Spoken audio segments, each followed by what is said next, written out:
Hello and good morning. So I'm Natalie and today we are going to be doing a mixed media frame. So I'll just wait while we get a few more viewers just signing in. Don't forget to say hi and let me know that you're watching. Morning, Deb. So you can catch us live on Facebook, YouTube or Twitch today. So hello to all three channels.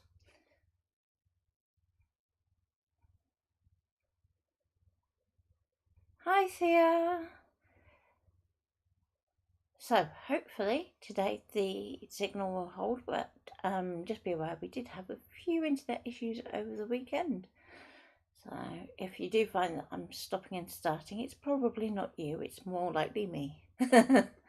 Morning, Mum.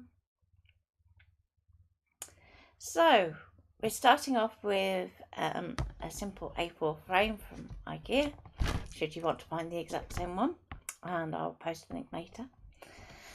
And inside I've popped a sheet of all media card by Paper Mill Direct.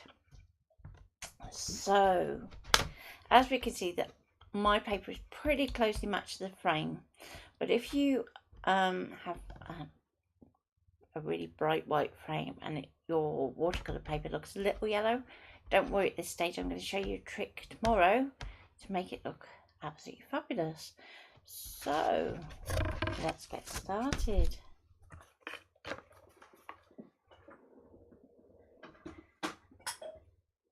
So we're going to be working straight onto our A4 sheet of paper, but what we want to do is actually create a panel inside this. So if you have a nice thick ruler in terms of the width this way, you can use that as a guide to get you started. So I'm just going to line that up to the edge of my paper. I'm just going to make sure that you can see that on screen. And I'm going to do a very light pencil mark along the edge, like so. So I'm not necessarily going to corner for where I think the box is going to be for now. So I'm just going to keep it nice and light. I have a few of these magnetic frames I've got them from IKEA. I wish they still had them. Oh, they did have a last check, but I will have a look. So we've done our first line. Now, just so you're aware, I am using an Inktense outliner pencil. Now, that means that you are going to be able to see this on stream. But when you're working at home, try not to use an outliner. You're probably going to want to use something more like just a normal pencil. Because a normal pencil you can erase, an outliner not so much. And we're going to do that on all four sides.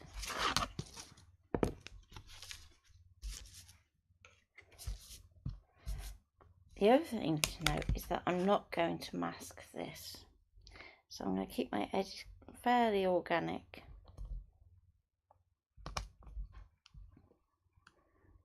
That's going to kind of lead into tomorrow. So on this last one we can kind of go into the corners because we know where we're heading. Now if you want to go around and join the dots, so to speak, so that you've got a better frame, you can do. But at the moment I've got something that looks like this, where we've got the gaps in the corners. Not done too bad though. Okay, so once you've done your prep, it's time to start stamping. Now, it looks a little dark today, doesn't it? I mean, I'm not surprised, it's quite dismal out there. Let's just see if I can just boost that up just a little bit.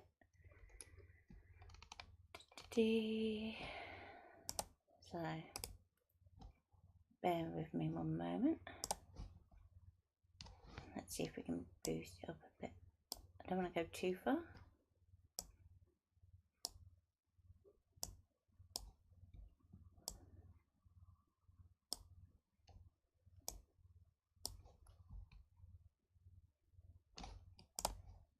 This is not one to play ball. There we go. Get the right one, always helps. Let's just try and boost that up.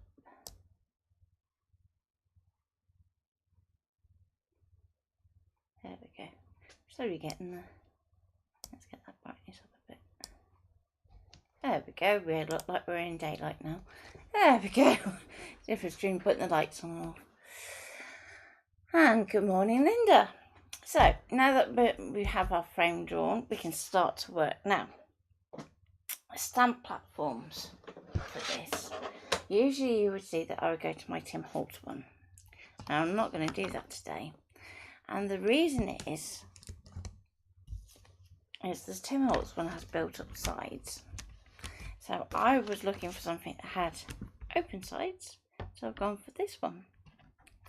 So that means that we're going to be able to slide our card like so, so that we can get our stamped image into our rectangle. Okay, so that's one thing that you're going to need to get. And before I go too much further, let's just talk about the other things I have hiding on my desk. So I have some blending sponges. I have some inks over to one side. So you want a palette of about 3 colours. But you're going to see I went a bit mad. So I'm thinking reds, oranges into sort of like antique linen. And then a few hints of green.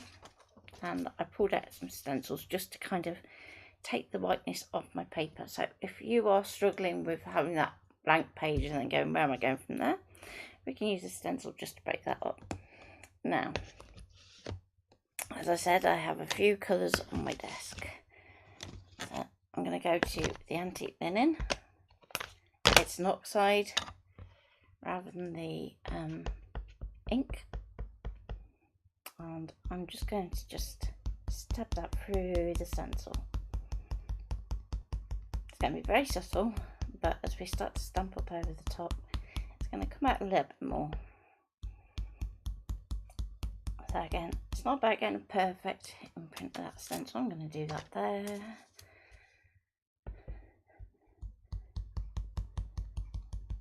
Down here. Now, as I said, I'm not masking this, so if I hold that a little bit closer, come on, focus. Now it's going to go the other way now. It's going to be too bright. Tilt it that way.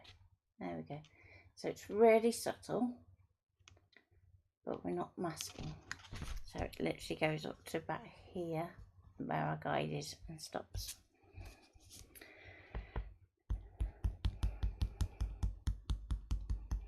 As the colours start to get stronger though, and the light bumps back out again.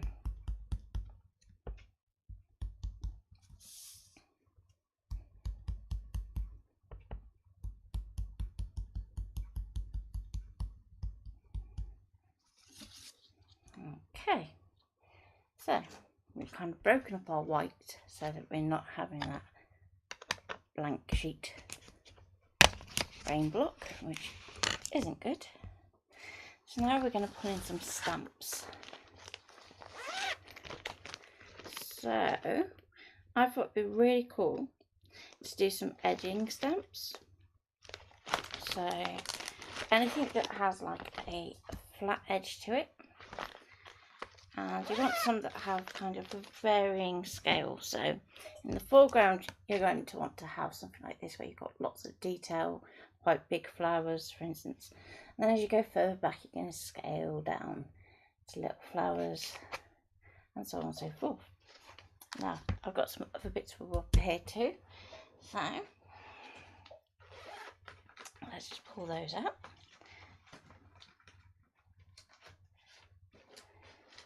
Now what you're going to love about this technique is it's not about getting perfect images first time. So we've got some other ones that we can use for backgrounds. We've got a kind of nice horizon style one that we could have, so that we've got our flowers popping out below. And then you've got some other options too. So let's start off with our little diamond background. So this fades out at the bottom, so we're going to want to stamp it this way around so that it fades out as it goes down this way. So what you want to do is get your stamp platform.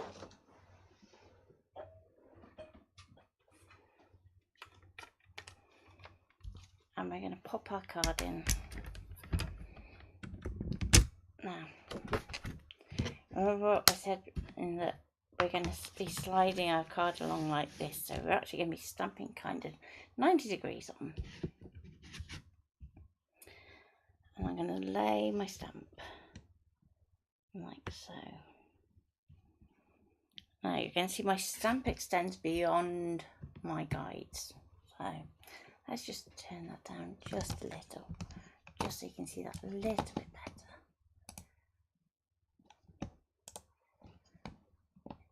Well, it's nice and bright, it's a bit too, let's bring that down just a touch. Okay, so I'm going to bring camera down, and then hopefully you can just see where my guidelines are. So just here and just here.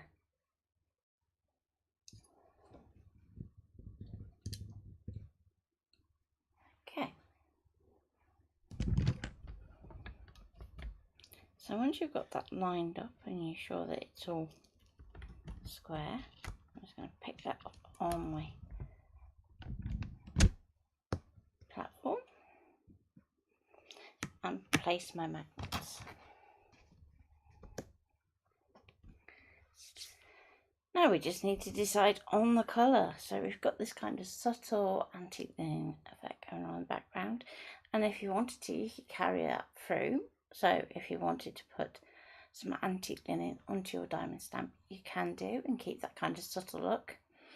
And here's some other ideas for you. You could then emboss that with clear embossing powder and use that as a resist. So then you could come back in with some ink blending after.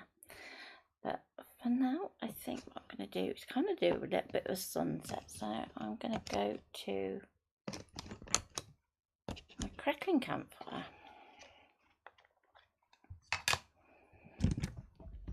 And I'm just going to ink up my stamp. Now when you're inking this up, you don't need to go all the way to the edges because we've got that guide cut off. And I'm being very kind of gentle with my ink pad, especially with the way that I'm inking. Okay.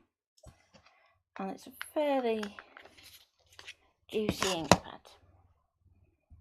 So what I'm going to do is just take my foam sponge, I'm just going to go and just tap that over the top to kind of blend the ink a little bit.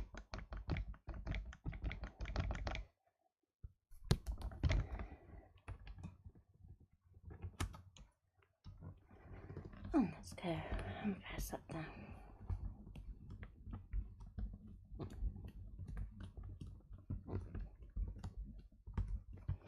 Now, all media cardstock is going to be able to take a lot of water. So that means that when we're doing things like watercolour, we can build up layers and glazes, and it's not going to have an issue. So something like this, where you're doing lots of stamping onto one piece of paper, it's not going to mind.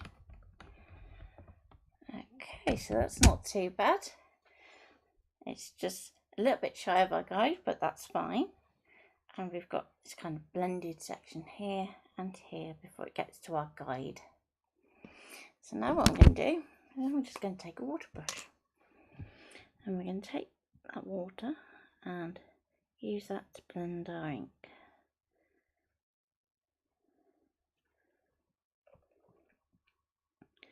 So at this top line we know it's solid, so we can just take that and blend that out. I'm just going to work along this top line to start with.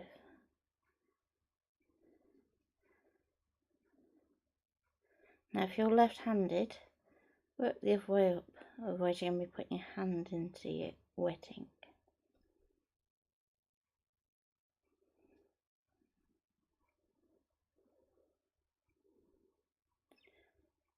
Watercolour paper in particular has a texture to it, so when you're stamping, don't be surprised if you kind of have little skips in your image. It's just the texture of the paper, and you can use this technique to sort that out.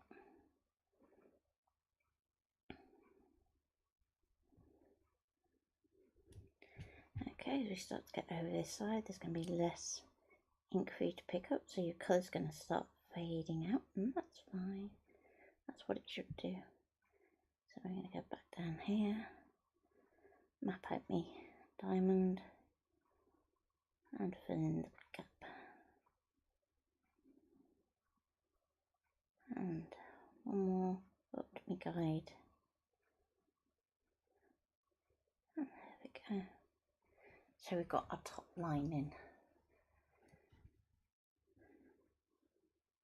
So just touch up anywhere along that line you didn't quite get the outline. Now that it's starting to dry, it's going to be a bit more obvious.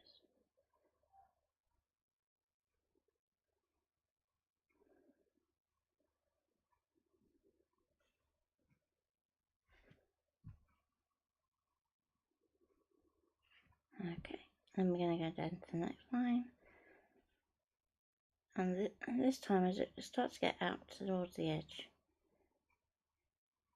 you're going to find that it's going to be a little bit more difficult to keep the pattern, so just keep it nice and loose. Same over here. I'm going to do this edge bit first, just using what ink I still have left in my brush.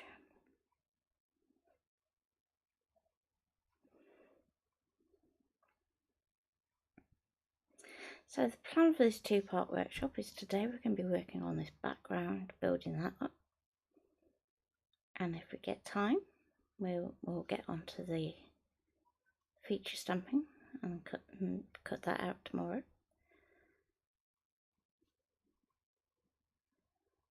My camera's having an off day today, so ScanNCut is out of the question. It doesn't want to connect. Gotta love tech.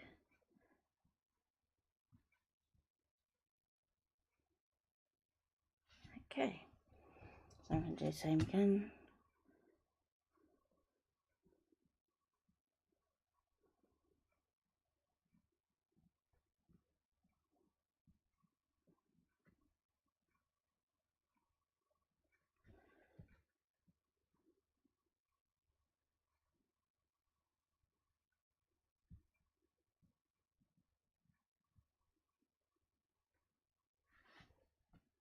And same over here, so fill in the gaps. Good news is that as you're doing this and you build up your layers, if you do make any mistakes, you're going to be able to hide them.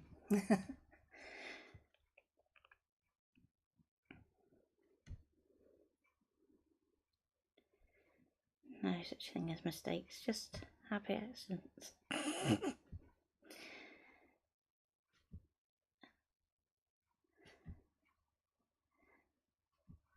There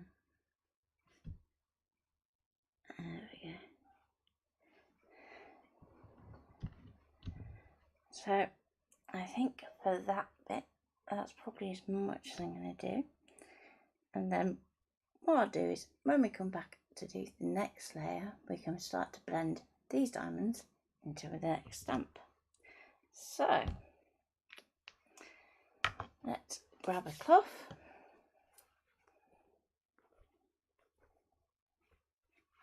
And I'm just going to very quickly clean my stamp.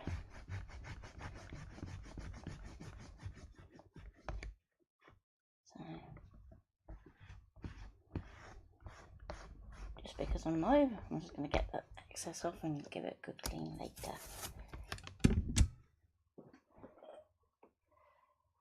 Okay, so now we want something that's going to be kind of our top of our horizon line, and I think I might go for some trees. I wasn't originally going to go for trees, but yeah,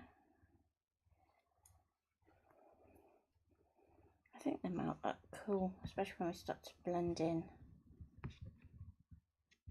those diamonds. So let's go for that, and again we want to slide along our image.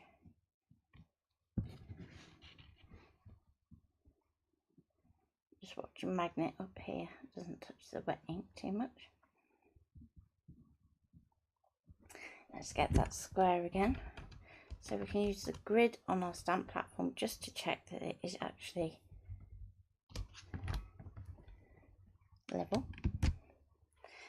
And let's go for rusty hinge. So we're going to be going a bit more brown. But rusty hinge has quite a sort of deep burnt orange tone to it for a brown.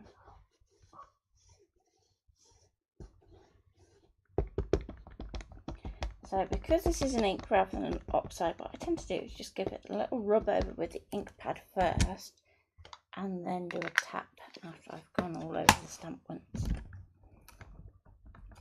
Now, I'm just going to soften up that ink on those two edges. You don't have to with this particular stamp. If you want to leave it going outside your guidelines, you can do.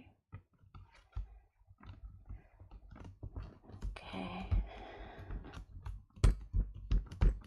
There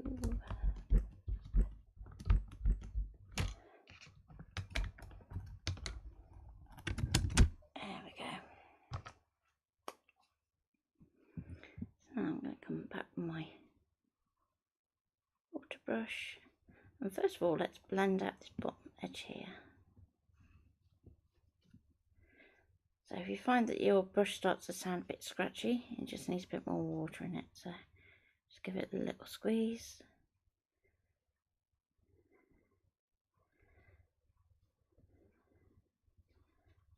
And we're going to blend that back to clean.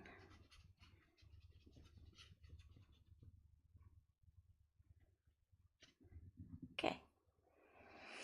Now we can kind of join our diamonds in.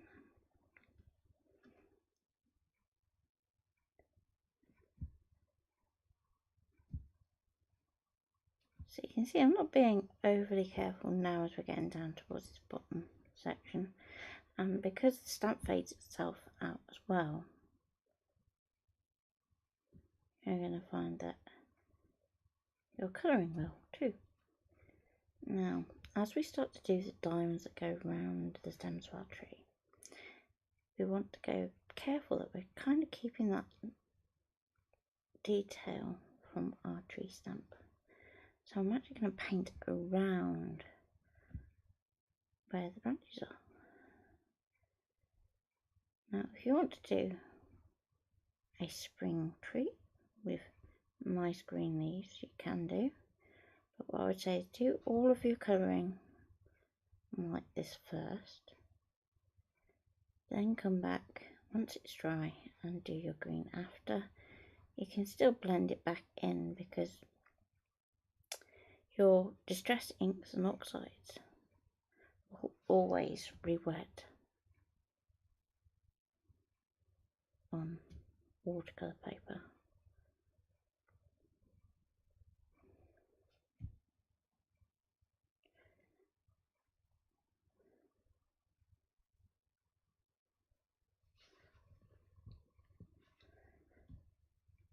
Okay, so I'm just going to dot a little bit of colour in these outside sections where the diamond would be, because we've got a lot of tree detail anyway. And then with whatever's left on the brush, I'm just going to add a bit more shading in there. And then do these ones. Once we know our brush is clean, again, go around your branches.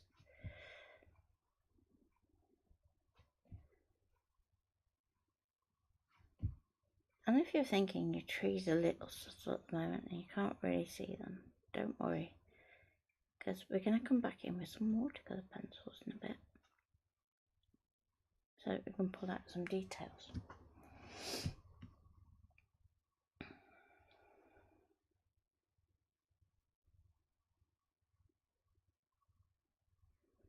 And just have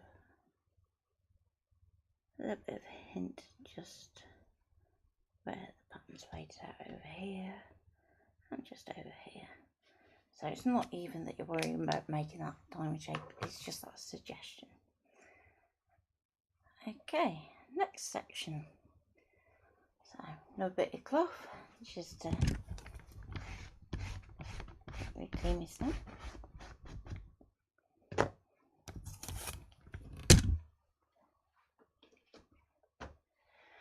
And we've still got a little bit of a way to go, but I think next I'm going to go for something like this. So this is quite bold. So our trees are looking very fragile and very kind of in the distance little texture. Whereas this I want to be a bit stronger into the foreground.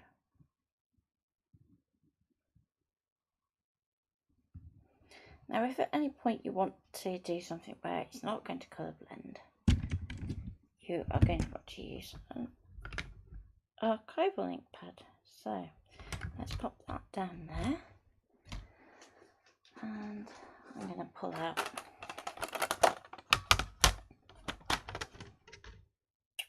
let's go crackling campfire with our archival ink, and that way we're keeping it in the same kind of palette.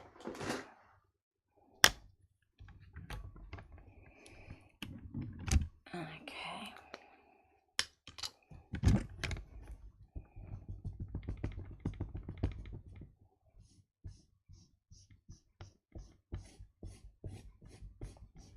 So again, I'm going to give it a little bit of a rub over the stamp, then do some tapping. Now this could be one section that you might want to take right up to the edges.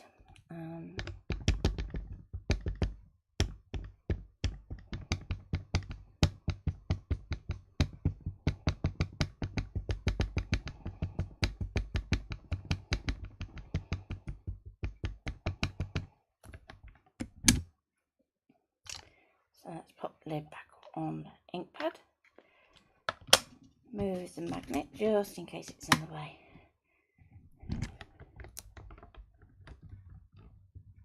Okay, and down we go.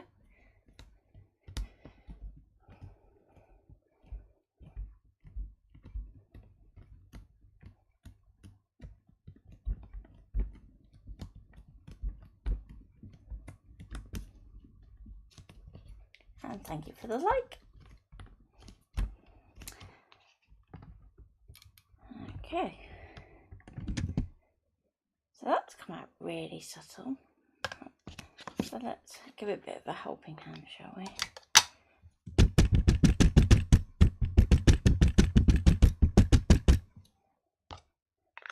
Just going to go over the oxide.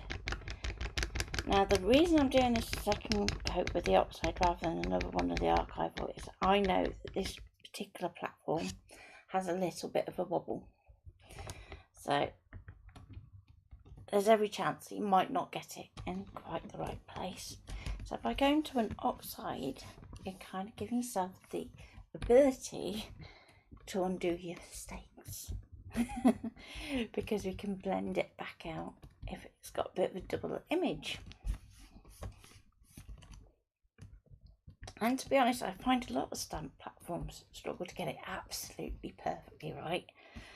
So I find the best one for that is the Tim Holtz one.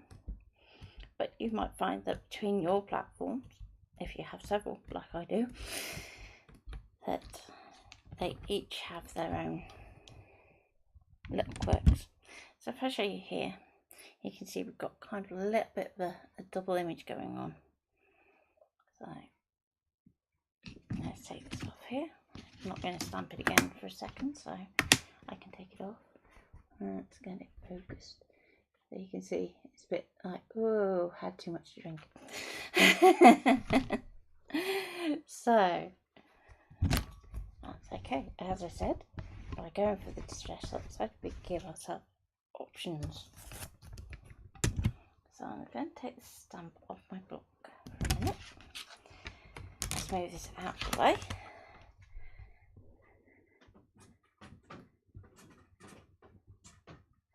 Okay. Back with a water brush. And we're going to just blend that colour. And what you're going to find is, instead of seeing double, it's going to take that ink and actually make it look like it's just one stamped image.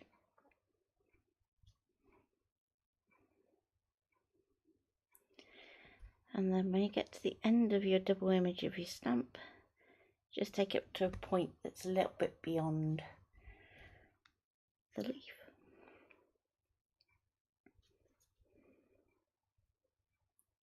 And again, when we come to do the ink tint section, you'll be able to work back into this anyway. So don't worry too much about getting it all perfect.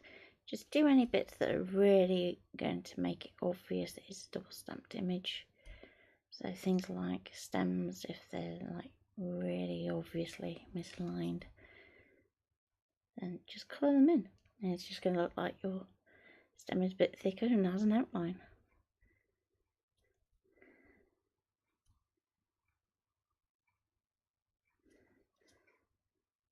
And as we get up towards this edge, it's not so bad. There's only a couple of places where you think, okay, that just needs a little bit of fixing. And you're going to get a nice colour variation then as well, so your leaves are going to look a lot more natural. It's getting quite nasty out there, I have to say, for the weather.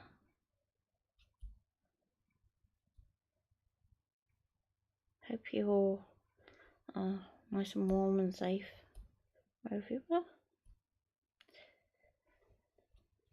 Okay, so now I'm just going to take my brush and I'm just going to blend out this bottom edge up into the leaves, just so. And of course, because we have that bottom image stamped in archival, that's not going to blend. But where we did our overstamping with our oxide, that's going to blend.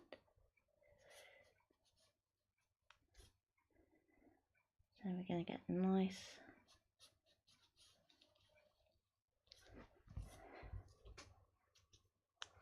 sort of variation. There we go.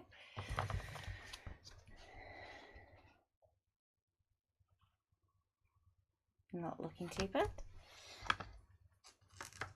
So now we need to start thinking about our foreground images.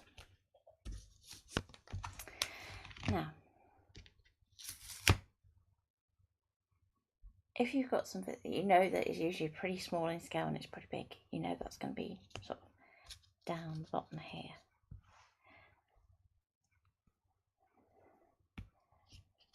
So I want something that's going to go in this gap here and kind of make sense.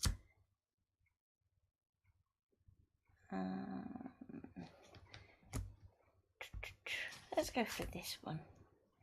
So we can kind of blend a little bit of our crackling campfire back around these in a minute.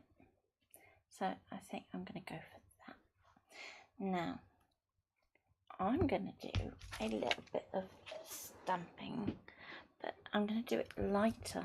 So to do that, I'm going to colour this section here. So if you're working on a glass mat, you're going to be able to use it as a palette for this next bit. If not, if you have a blending mat, something like that.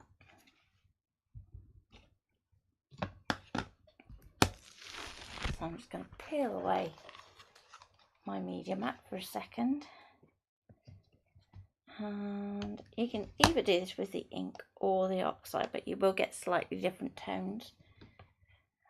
So a lot of this has been with the oxide, so let's go to the ink. There does tend to be a little bit of difference in the shading. So let's pop some ink on there. And back to our water brush. So I'm not using any fancy paintbrushes for doing this.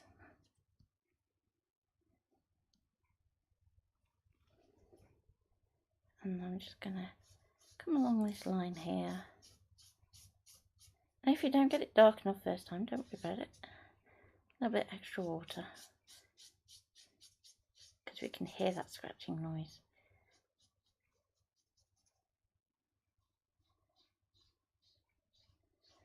There we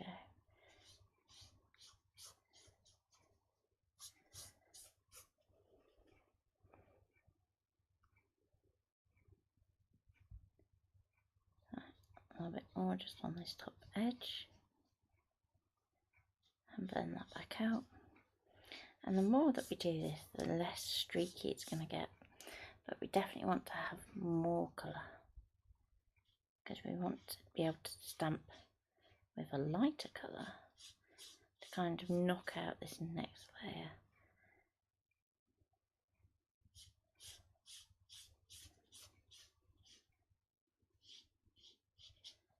Okay, now just because I want to get really strong in this section here, I'm going to switch over to the oxide.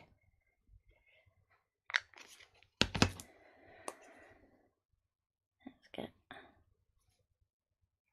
there we go. And you can see the difference now that we get between the oxide and the inks. Both have their place in your graphery.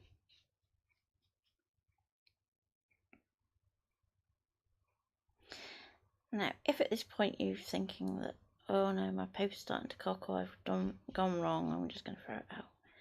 No. Don't worry. Just let that kind of dry and settle. If you can let it dry totally before you do your stamping, even better. But because I'm live, I'm not going to have quite that same luxury. It's kind of just got to get on with it. So, there we go. Let's blend that line back in.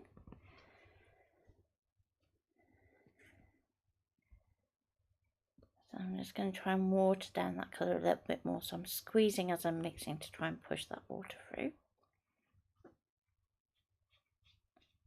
Just want a little bit more in that section there, and then blend that back out.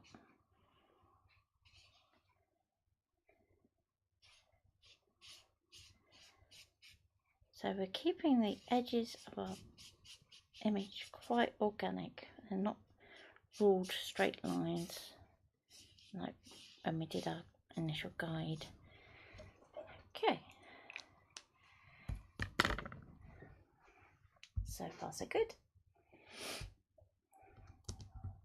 Now, usually what I'd say is don't clean this up, you can carry on using it, but just because I know what I'm like when I'm live and I don't want to go and put my hand in it, because if I can I will. So there we go.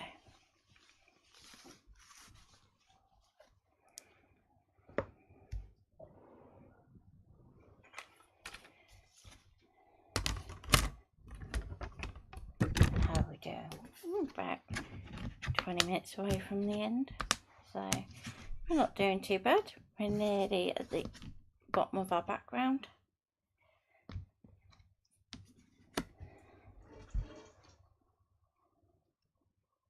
What on earth?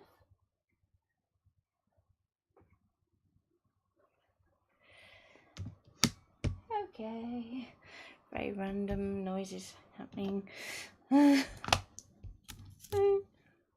Okay, so I want to make this here kind of come into this section, so I want to take it so it comes right up there. Now, one thing to bear in mind is that when we cut our stamps, there's always like a little bit of a border. So although we have kind of a reference edge here with our shape, your actual stamp tends to sit just a little bit inside that. So that's just something to bear in mind.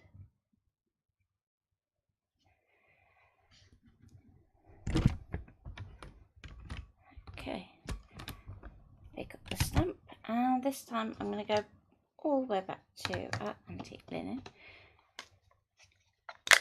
You could use picket fence if you want, but you can sometimes find that you'll get more like a pinky tinge. And again, we can go all the way out if you want to. I'll blend that out a bit. So get a nice coverage of your ink, and down we go.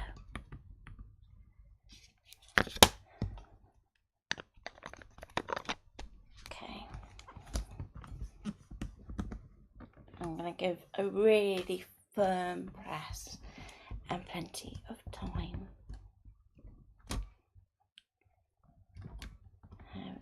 And we have something like this where it's going to actually mask that darker colour. So it could have done with being just a fraction darker, but that's not too bad for what we want to be able to see. Now we're going to do some stamping to finish off this section here. So what we actually want to do is just soften this base section of this stamp so that we don't have a harsh line. So again, we're going to go in with our water and we're going to blend that out. Now just make sure that as we've turned this around that you're keeping your hand elevated so that you're not smudging what you've already done.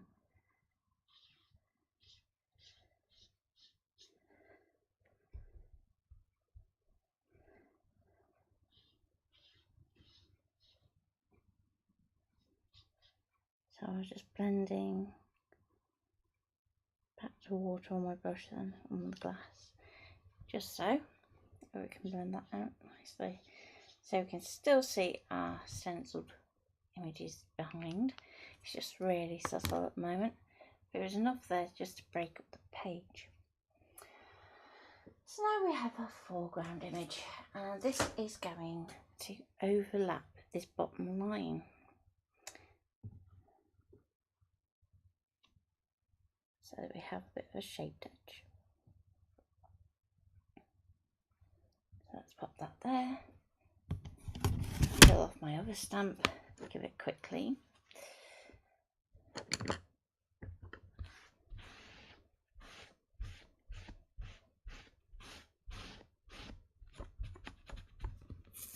Okay.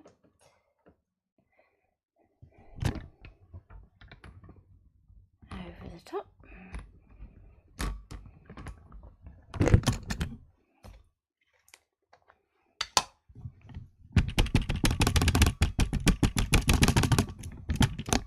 I'm going back to my crackling campfire just to stamp this last image.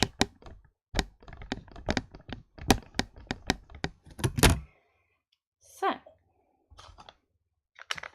last little technique for you. We're going to stamp this first with the oxide. There we go, give it a nice press. Now, I'm slowly ending up walking off my glass mat. So let's sort that out.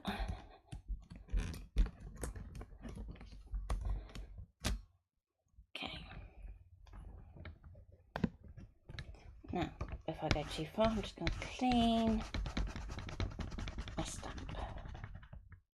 Reason why will become apparent. And give it a good scrub.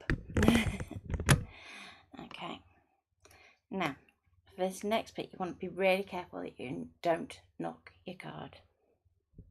So I'm going to put one hand there to hold it as well as having the magnets.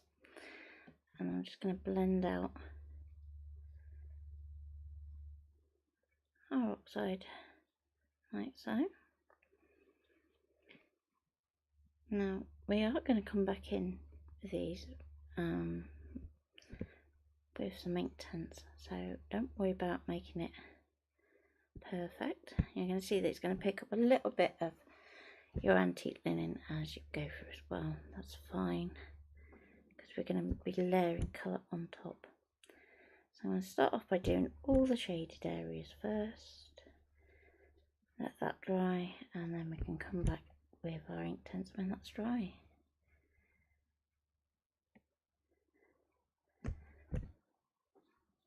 So I'm just going to do a few little bits that's going to suggest the form of the flower, like so.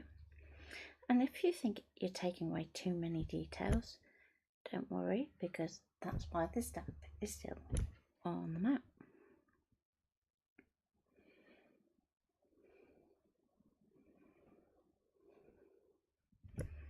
Now bear in mind what I said about re-wetting as well. So even though we're going to need to restamp this, even if you get it wrong, you are going to be able to fix it, so don't panic. So just blend that out.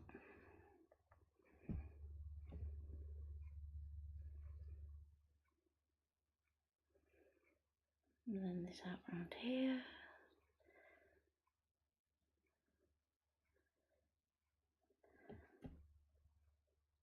There we go, around the inside of the poppy.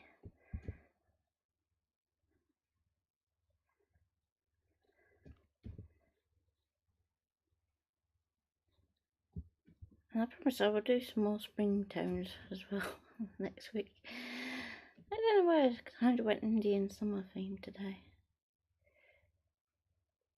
But you just have to go with whatever mood you're in, don't you?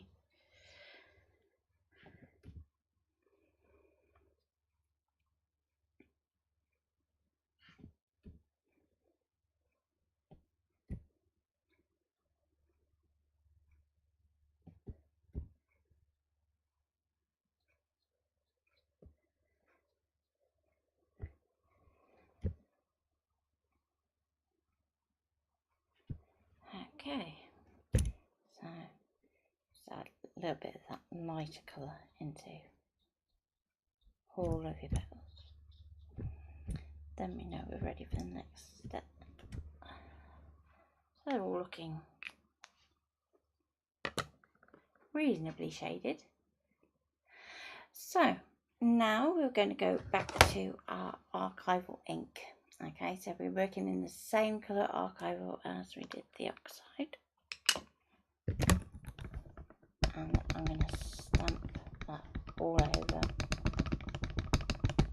Stamp.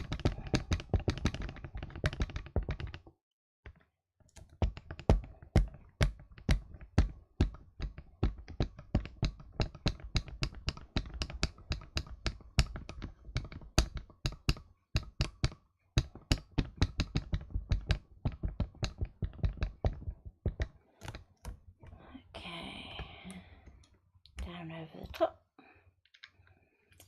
lid on the ink,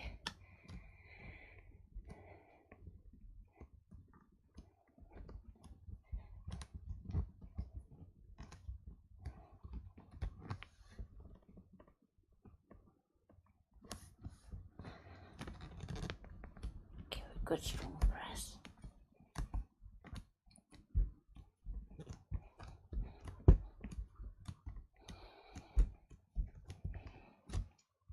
Okay, and up we go. So you're going to see that we now have a much stronger outline that's brought back a lot of those details, but because we've done it in the archival, it means that when we start to work into it with our intense pencils, then in actual fact those lines aren't going to move anywhere. So now that we've done that, I'm just going to quickly finish off this bottom of this row here, and then we can set that on one side to dry. So any questions about any of the techniques that I've shown today, or anything you just want to see again or go over, just pop a comment in the chat. There's about a 30-second delay between when you type something and when I see it, or when I do something and use it. So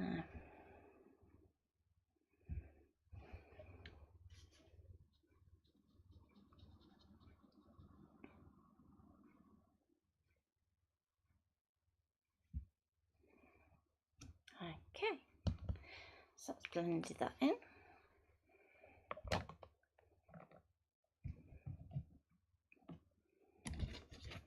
So far so good. So I'm going to take that off my mat for now, and let's pop that just there and quickly clean my stamp, and then we can tidy up. And we're on about 10 minutes to go, so let's do a little bit of the Inktense. Oh dear, can you tell that I did rather a lot of writing at the weekend? A lot of writing. My brain was going, okay, I'm supposed to be tidying up, but instead I'm going to be really inspired to write. So it was a case of, Okay, I'm gonna have to go with it. It wasn't wanting me to do anything else. And Ian wasn't feeling very well either, so we were a right pair at the weekend, we were.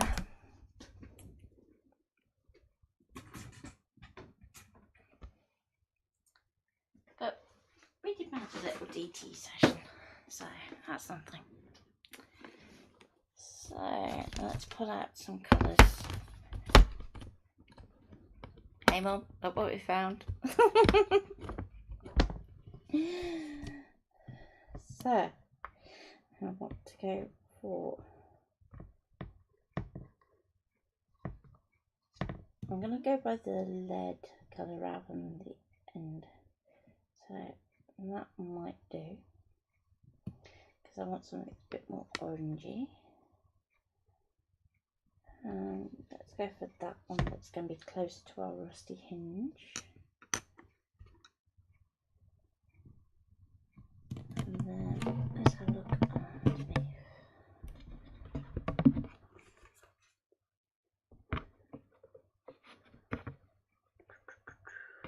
I'm going to go to red oxide. There we go.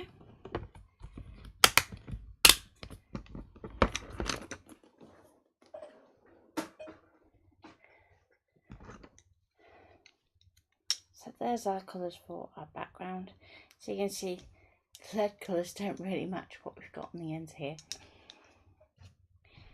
There's a bit older pencils, so don't worry about it. So let's go to our darkest colour first, and we're going to go and put that in the foreground. So I'm going to take that underneath these flowers.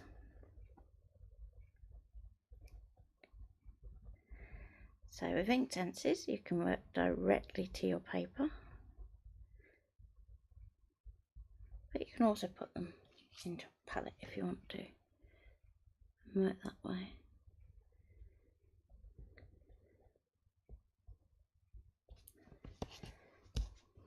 If you don't have the pencils but you have the paint, you can use this same technique, just you're going to work from the palette instead.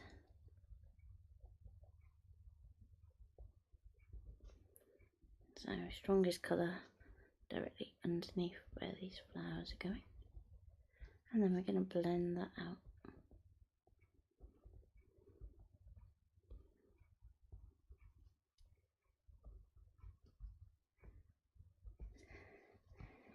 Okay, so you should have something that looks like that. So you've got a drawn line underneath. And we're just going to take our water and we're going to blend that out.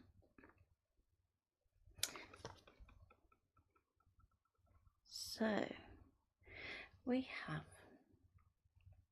something exciting coming on my birthday. So it's going to be a collaboration stream, but it's going to be with somebody new. So that's going to be really exciting. And there might be a little bit of ScanNCut. There might be a little bit of vinyl. But there's going to be a whole lot of something totally new for this audience. So that is going to be very fun.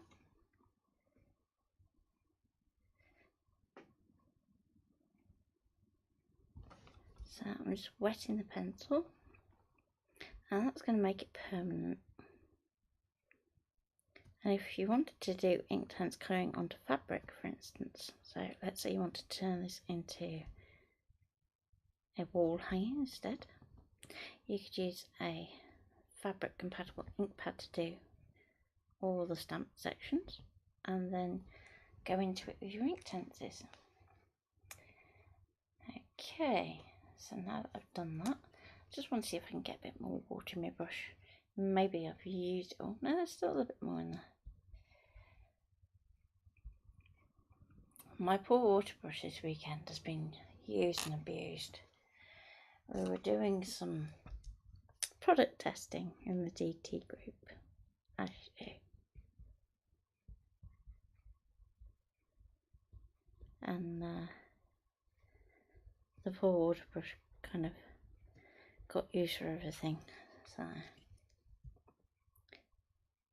it's a little bit clogged. And now I'm just going back in with the kind of mid-tone. And what I love about working with ink tints is that we can do these really soft, subtle glazes by just gently shading the pencil over and then just blending. You seem to have an intruder in chat. Yeah, that's the only problem with Twitch, is you'll always get somebody trying to market the services.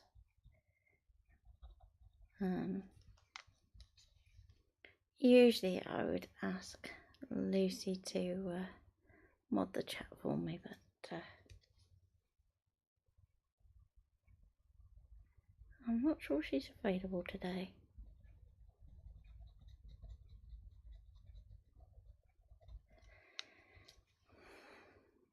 Okay, so let's just blend that back out, like so. There we go. So now we've got kind of that real pop of colour at the bottom. We can start to work the same into our poppy area here. So I'm going to go back to my brown. In this case it's actually red oxide, if you want to copy along, shade for shade. And I'm going to pop that around the centre of our poppies, like so. So if I hold that up, you should be able to see that a little bit better. So we've got a lot more definition on this one here.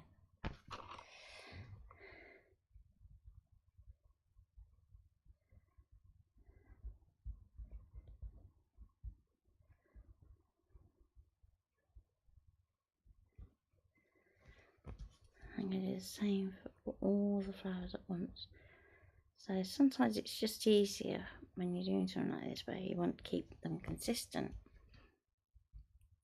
is go, right, okay, I'm going to go around this centre with the pencil and just do all the centres. Then I can go, okay, now I'm going to go back in here and I'm going to do a little rounded V, and that's going to be where the petal goes. So all we're doing is tracing what's already there, really, so it's not too tricky or too scary. And you just want to do it so that you've got 3 V's somewhere around that centre. So in this case I've got one here, one here, one here. Yeah, the chat has changed its mind as to what it's gonna be coloured as, so I might have to see if I can reset that up. I think it's because I did a lot of playing with it when we were doing the collab with Deb, so shouldn't really change it in this view, but it did. Okay, so I'm just also going to pop a little bit underneath these petals around here, just because I think it needs a bit more definition on this one. And do our V again, another one here.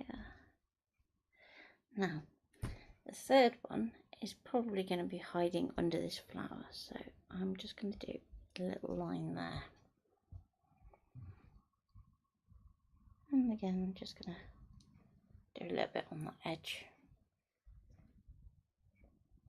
on this edge here. Okay. But yes, I will try and sort out the colour of the chat because it is a bit annoying. The other thing I might do is put colour underneath it, but then it's a case of trying to get it to fit in the screen so that you can see what I'm doing as well. So I'm going to blend that out.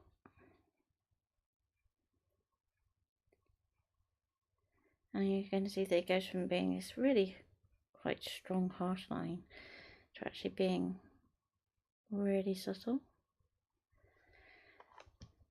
Now you want to try and keep this brown colour to where you already have red ink underneath, because if you blend out beyond that, it's going to look like it's the wrong colour. So remember how I said that when you are painting on top of distress ink or distress oxide, it's always going to re-wet, so it's going to kind of interfere with the colour that you put on top. There we go.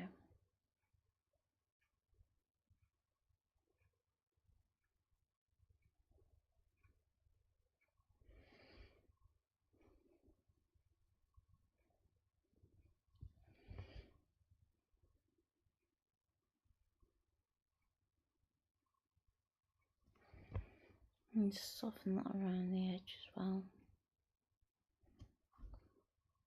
so that it looks like a shadow rather than an outline. So I'm just going to blend that up there, down there, and around here. Soften the outline of that section, like so. Now the one bit that we haven't got onto yet is doing the greens, but don't worry about that just yet. We can always tackle that tomorrow. Okay, so now we're going to go to our middle shade, and we're going to blend that in. Now, particularly where we've got our antique linen, you're going to find that that first layer that we did is going to kind of have a cloudy look to it. So I'm going to take that pencil and go a little bit further on this top section. And before I wet it, I'm going to go in with the Scarlet Pink. Now, Scarlet Pink is a bit of an odd way to kind of describe it, because it has more of a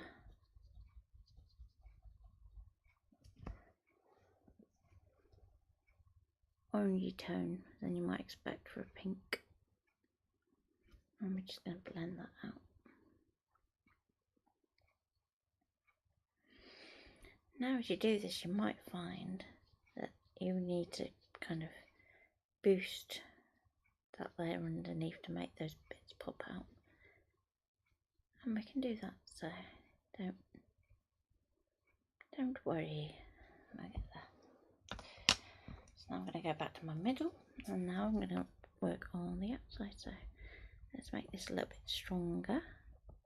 We can be a bit more heavy-handed,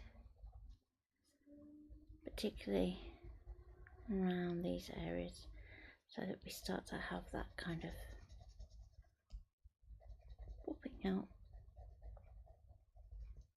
like so, around here.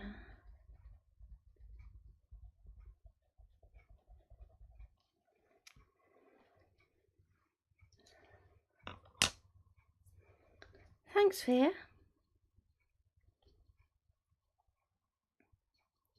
I'm just going to blend that all in.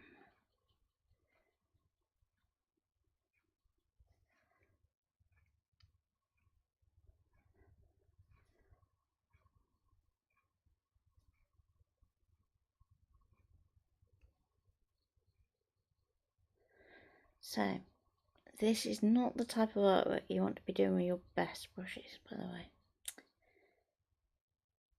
So one of the things you'll find with distress oxides is they do have this really chalky feel to them, and it's kind of difficult to get out your paintbrushes once you've kind of in there.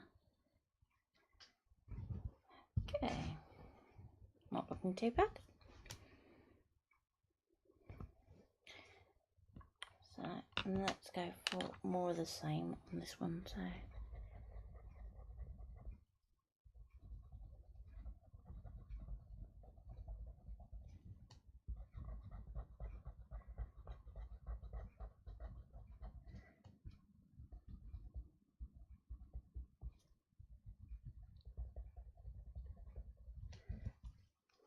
Mixed media paper is very forgiving when it comes to pencil brushes and things like that. So don't be afraid of being too heavy-handed in order to get the amount of colour that you need. So you can see that I've gone really strong with these ones.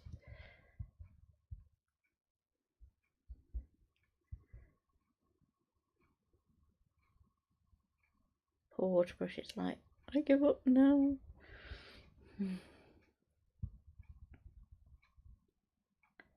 But yeah, we threw acrylic ink at it, not acrylic ink, acrylic paint.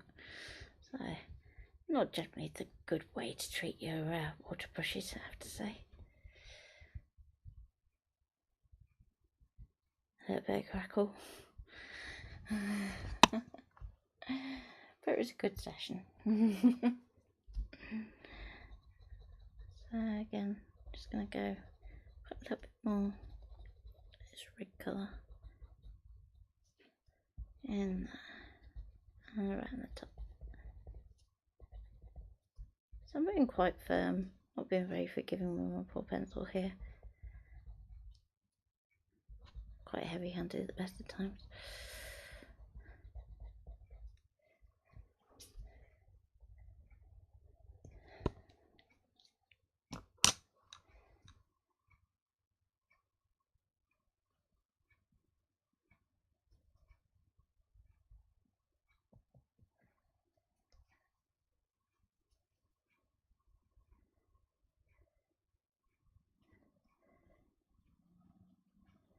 So then what we're going to do tomorrow is we're going to have a little bit more stamping today, which is going to be possibly the head over here. So I'm saying.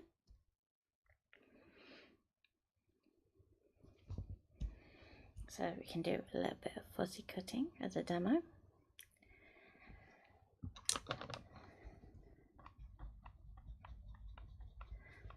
And then we're going to show you how to create a frame mount. It's going to give you the illusion of having it floating. So what you're going to need to do is decide where you're going to hang your frame and find some card that matches the wall behind it.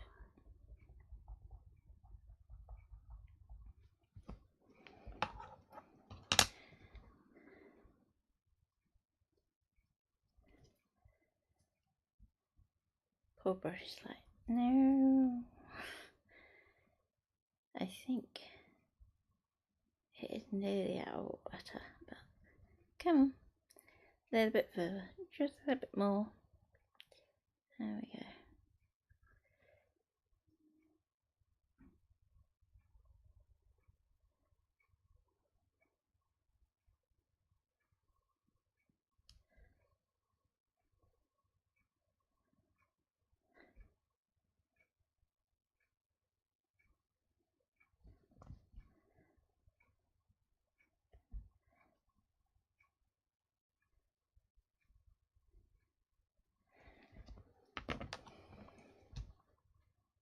Okay, so when you're working onto wet paper, just be a little bit more gentle, because otherwise you're going to damage your paper.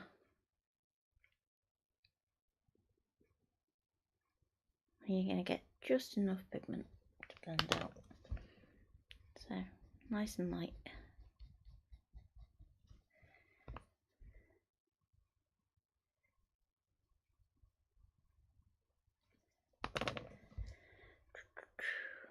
And again.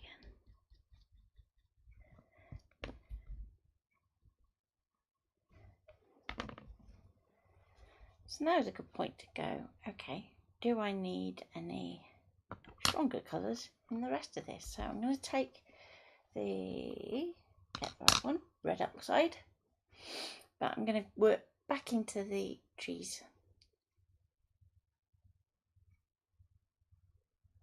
That's okay here.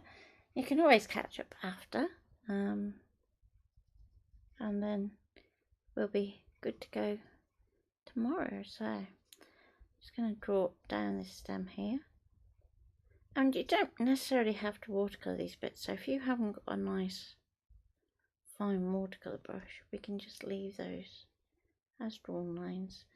So when you're colouring trees, if you think about from the centre outwards, so your strongest bit is going to be the trunk of the tree, like so. And then as you move outwards from that trunk, we want to get lighter so that it blends out. So, like so, and blend out, and blend out, and blend out, and that way. We can do a little bit up here.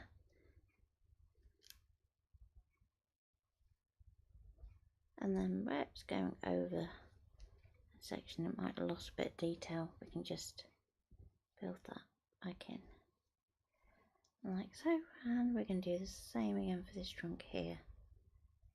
So up and blend, and blend. Now obviously on these outside trees you're going to be kind of much shorter in terms of how you blend this out.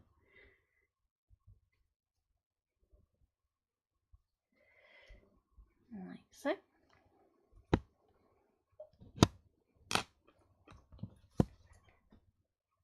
And there we go. So we've got this line here. Now from what I can see, it looks a lot different to what you can see. Okay, so I will take a photo and try and pick that up for you. But I want to create more like a sort of ridge so that there is like a sense that this coloured gradient bit is on the flat. And then the trees are coming up out from that. So let's get my red oxide.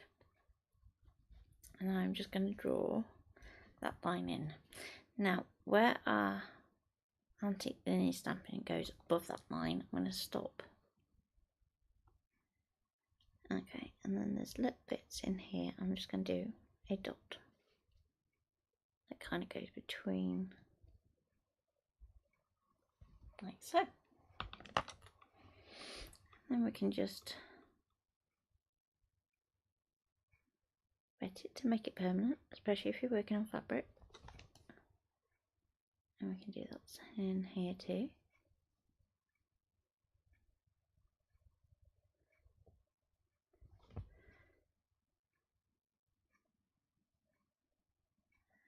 Okay, and finish off there. So then we look like we have a bit of a shadow underneath our leaf section here. Now I'm going to go to our mid-tone, and we can start to kind of do a few little details in here. So let's do our little leaves, and we're not going to do every leaf and every stem because we'd be here for hours if we were. Again, take the same approach as what we did with the trees, but this time we're going to work from the bottom up. So things at the bottom are going to be darker because the light isn't necessarily getting to them. And each leaf that I'm doing is just 2 strokes of a pencil, one down the outside on the left, one down the outside on the right, for instance.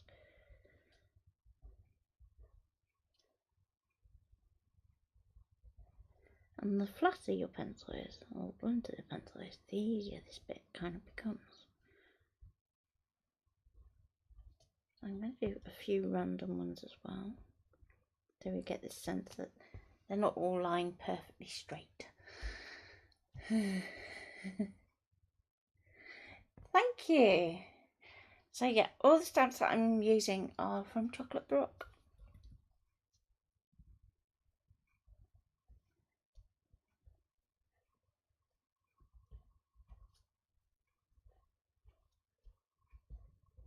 So I'm just going to colour it in down there. And I need a little bit just here, but I can't see quite where I'm going. So if I hold this up, you can see that in that bottom section, just here, we haven't got anything that's really giving us a guide where we're going. But rather than think, I don't know where I'm going, think the other way around. So in actual fact, you could go anywhere. So go with it. So whereas these ones over here are curling up sort of that way, when we come to this side, we want to kind of go this way.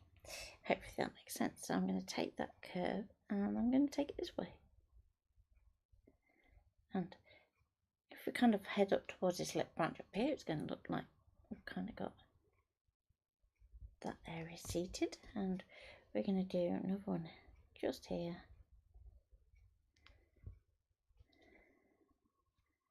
And maybe a few bits in here. So we're going to do a leaf there, a leaf there. There we go. So you should have something that looks a little like that. So, and there's the trees. You can see the trees in a bit more detail. The gorgeous texture from that background stamp and our lovely puppies. And you can see how our antique linen stamping is just popping against that coloured background. So there you go. So I hope you've enjoyed that session. It was a little bit longer than I planned. But if you want to carry on and stamp some wildflower images onto a spare piece of paper and kind of have a go with colouring in those same techniques too, and then we can always cut those out and see if we want to be placing those onto our frame. So some will, some won't, but it's really nice to just sit and do a little bit of watercolouring today. And thank you for the stunning. You'll have to tell me your name, Heartfelt Gifts, because it feels very weird. Thank you, Linda. And thank you, Deb. And I'm presuming that Mum is still sat there quietly in the corner.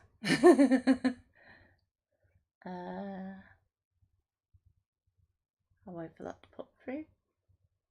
There you go. Donna Marie. There we go. Cool. There you go. So, if you'd like to see that in the frame so that you can get a feel for where we're going, let's just pop that in and we can go job done for today.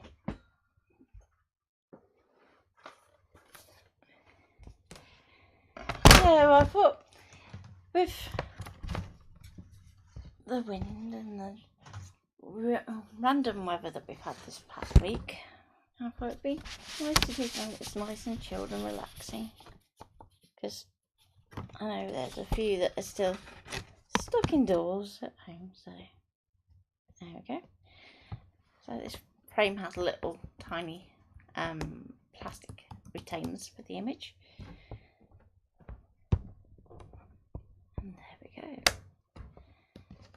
So that's what it's going to look like framed. So now you just need to decide if you want to put some other elements over the top so that you get kind of real mixed media feel, and you can also use some shadow foam pads, for instance, to create depth.